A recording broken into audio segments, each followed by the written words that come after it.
नमस्कार दोस्तों, आपका स्वागत है। आज हम बात करने वाले हैं दोस्तों कि हमारे आत्मा का जो भविष्य है, हमारे आत्मा का जो फ्यूचर है, वो जो आत्मा है क्या वो बदल सकती है।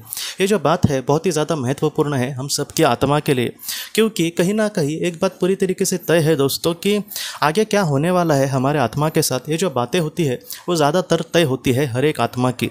कहीं ना कहीं अगर हम प्रोग्रेशन थेरेपी अपने करें और अच्छा अगर थेरेपिस्ट हो और वो अच्छे से करे हम पर प्रोग्रेशन थेरेपी, जैसे पास्ट लाइफ रिग्रेशन में पुराने हमारे जीवन दिखते हैं, वैसे ही प्रोग्रेशन थेरेपी में से वैसे ही करी जाती है।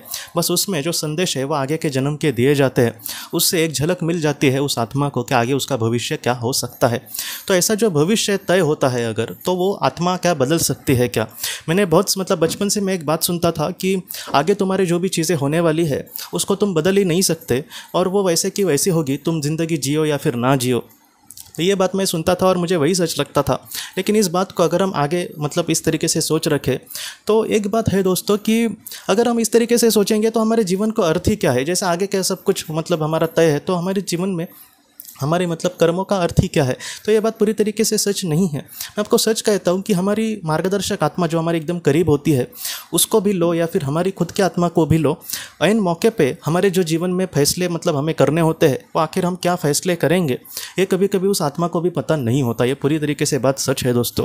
जैसे बड़े बड़े फैसले छोड़ दो, लेकिन छोटे मोटे भी फैसले, किसी को कुछ मदद चाहिए तो ऐसे वक्त में उसने हमें पूछा, तो ऐसे वक्त में हम उसकी मदद करेंगे भी नहीं। ये हमारी खुद की आत्मा भी पहले नहीं कह सकती। उस वक्त में उसका जो भौतिक मन है बहुत बार वो उसको जिस तरीके से इंस्ट्रक्शन देगा उसको वो सुनने की कोशिश करेगा। इसलिए कहा जाता है, अगर हम हमारे पुराणों को भी देखें तो उसमें बार बार एक शब्द का यूज़ किया है, इस्तेमाल किया है, और वो शब्द है विवेकता। विवेकता जो है दोस्तों एक इंसान के लिए बहुत ही ज़्यादा महत्वपूर्ण होती है और इस वजह से इस तरीके से उस आत्मा को अपने जीवन में आगे बढ़ना पड़ता है। और इन सारी चीज़ों के वजह से विवेकशीलता से दोस्तों वो जो आत्मा होती है अगर उस तरीके से कर्म करेगी तो वो बहुत अच्छे से उसका जो सफ़र है वो आगे चल सकता है। और यहाँ पर जैसे प्रोग्रेशन थेरेपी में हमें जो भी भविष्य दिखता है या फिर उस आत्मा का जो भी भविष्य तय होता है, क्या वो ही हमेशा होता है, क्या वही निश्चित होता है।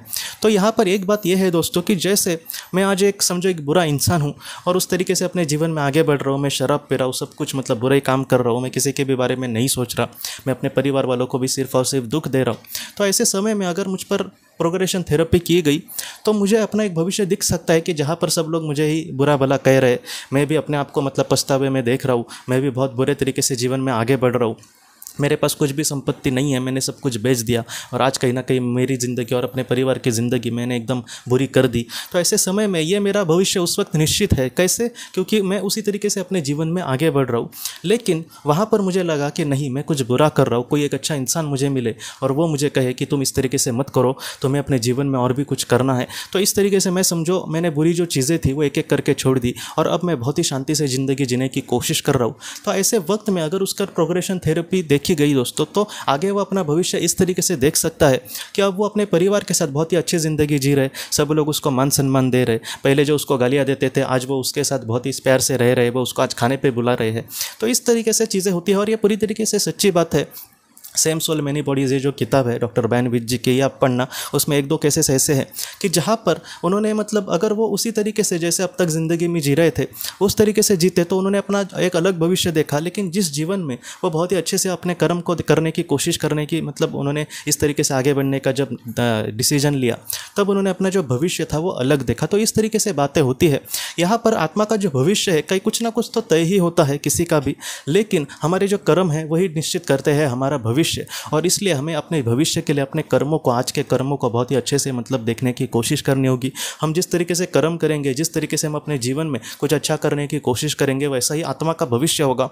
मैं उस इंसान का भविष्य यहाँ पर नहीं कह रहा।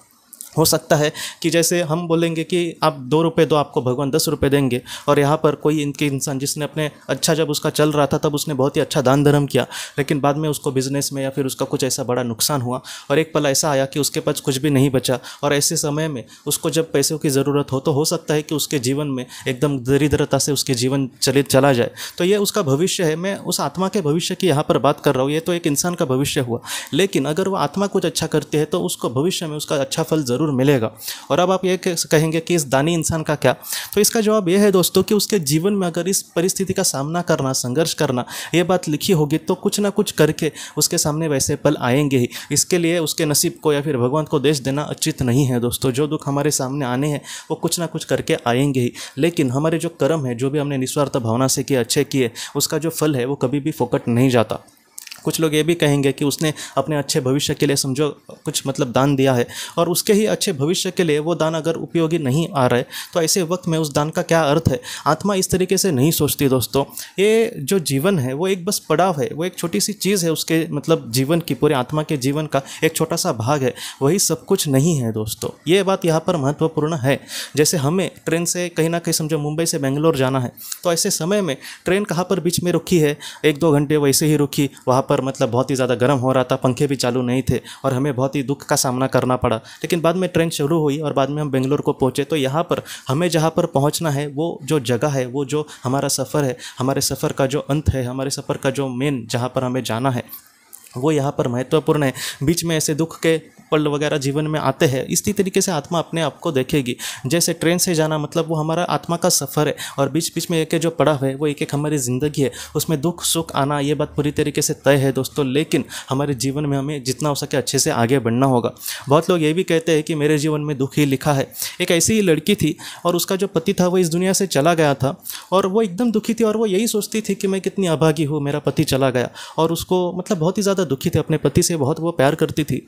बाद में उसके पास्ट लाइफ रिग्रेशन में दोस्तों उसने ये देखा कि गए जन्म में आज का उसका जो पति है वही उसका पति था और उस जीवन में वो एक बहुत ही अच्छी ज़िंदगी उसको मिली थी और बहुत ही ज़्यादा वो, सच बोलूँ तो ये सब देख के उसको थोड़ा सा अच्छा लगना चाहिए था। लेकिन डॉक्टर ब्रायन विस जी ये कहते हैं कि उसको ये सारी चीज़ें देखकर और भी ज़्यादा बुरा लगा कि मतलब आप सोचिए कि जैसे आज हमारे पास पैसे नहीं हैं और हमें पता चले कि गए जन्म में तो मैं बहुत बड़ा करोड़पति था, तो ये सोचकर किसी एक इंसान को अच्छा नहीं लगेगा, उसको बुरा ही लगेगा कि वो जीवन कितना अच्छा था। लेकिन बाद में डायरेक्ट डॉक्टर ब्रायन विस जी ने उसको समझाया कि जैसे गए जीवन में वो तुमसे मिला, बाद में बिछड़े होंगे तुम इस जीवन के आखिर में, बाद में इस जीवन में फिर से मिला, आज वो बिछड़ गया है लेकिन अगले जीवन में आप ज़रूर मिलेंगे। लेकिन जितना हो सके अगर हम जीवन को समझे तो कहीं ना कहीं उस आत्मलोक में हम उनके साथ बहुत ही बड़ी ज़िंदगी, जहाँ पर आपको कोई भी जुदा नहीं कर सकता, वैसे हमें मिलना होगा। तो मैं आपको यही कह रहा हूँ, आज जो सच है वही हमेशा नहीं रहने वाला। हो सकता है कि आज जो बहुत ही ज़्यादा बुरी कंडीशन में जी रहा है, एक जीवन में वो बहुत ही धनी इंसान के साथ उसने जन्म लिया होगा और बहुत ही अच्छी उसकी ज़िंदगी चली होगी।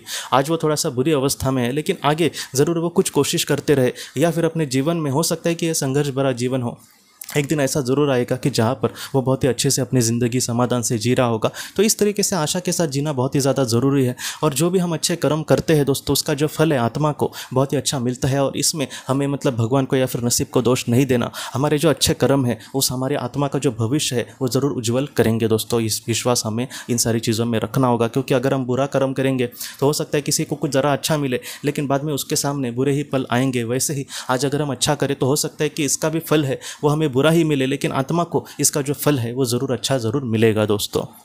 तो दोस्तों हम अपने अगले वीडियो में मिलते हैं। आप अपना अपने परिवार का ख्याल रखना। आपका बहुत बहुत धन्यवाद।